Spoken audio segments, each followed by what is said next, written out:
So here we are at the Utah Olympic Park. We've got a ton of people here right now, and they're just sliding down this. We got 2 slides over here. If you've seen the video Devin did at Ohio Dreams, it's very similar to this. It's just a long slip and slide down a practice ski flipping ramp into a pool.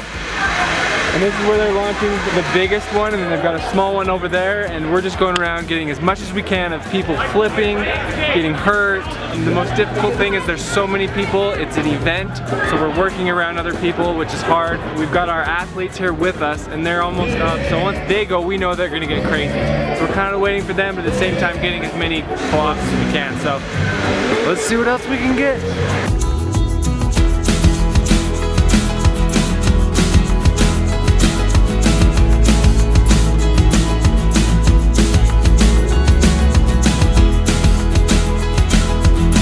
How's it going, Dane? Good, man.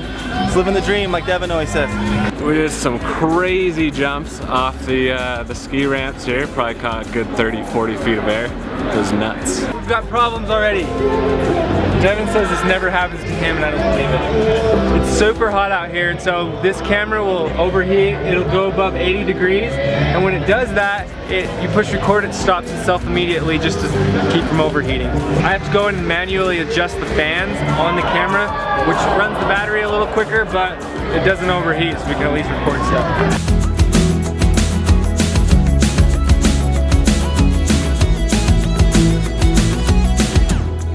Doing a lens change, switch up the angle. You want to get a different focal length to capture whatever you want to help tell your story. So if I get a tighter focal length, then I can get the emotion of the people. If I get a wider focal length, it's more capturing the whole scenery and the whole event, what's going on. So why do you film shirtless? Well, to get the ladies to scream while they're in the air, I have to take my shirt off.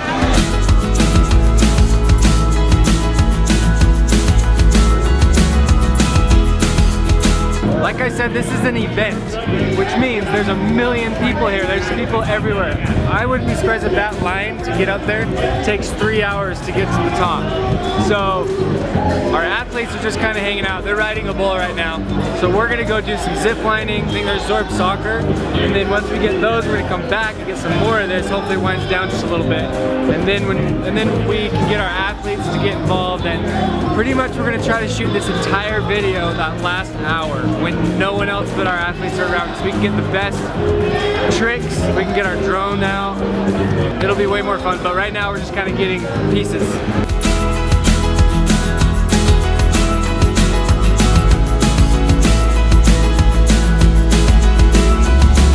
What we're doing right now is they actually set up little tube rides down from the landing areas from their massive ski jumps here. So we're gonna go do some tubing, maybe show off the alpine slides. One of the reasons we're actually having to head all the way to the top though is because none of us really brought closed-toed shoes. So if you're like me and have open-toed shoes, you gotta go get a pair of shoes from the top.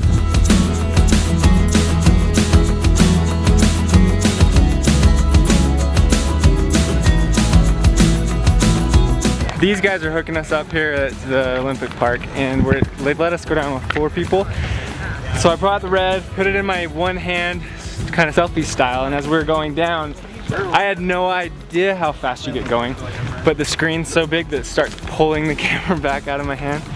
Luckily I caught onto it, but the shot turned out, got it, that's all that matters. Alright, so we're putting together the underwater, well it's more of a dry bag, but underwater housing so we can get some splash shots.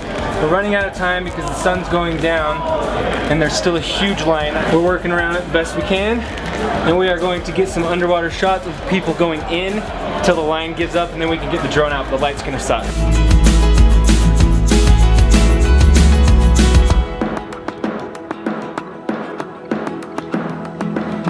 So we're at the Utah Olympic Park. We are an Olympic training facility, also a sports park that features a ton of different activities, including the slip and soar that we had all afternoon today, which is I guess I should explain, a slip and slide off of our training ramps here. So usually these are used by freestyle and aerial athletes, but we lay down a certain material and we let people slip and slide off of it all day. So if you go to UtahOlympicLegacy.org, you can find more information, and we have another one of these events August 20th.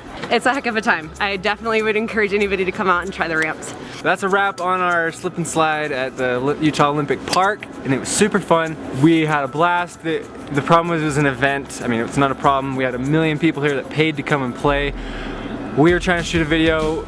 It made it difficult for us, so when we had our last hour, we had to really rush because the line was super long, and so we had to wait. So we literally ran out of like half of our light. The pool was dark, the slide was lit. We worked with it the best we could. The drone stuff looked amazing. Like I said, the pool is a little bit too dark, but Devin preaches to always work with your circumstances and make the best out of it, right guys? That's right! We really appreciate Utah Olympic Park for bringing us out here, hooking us up with this awesome experience. We hope that they loved the video. We loved this place, so definitely check them out. We are on Watchable. Now, in case you don't know what Watchable is Watchable takes the videos that are on YouTube and other social media platforms and they put them all in one place with different playlists where you can watch any cool video on Watchable. So we are actually on Watchable and we have our own Devin Supertramp playlist, so you can actually watch our content on TV and you don't just have to watch it on your iPhone, because we made these with the idea that they would be on the big screen. So check out Watchable down below in the description. Thanks so much for watching. Over and out.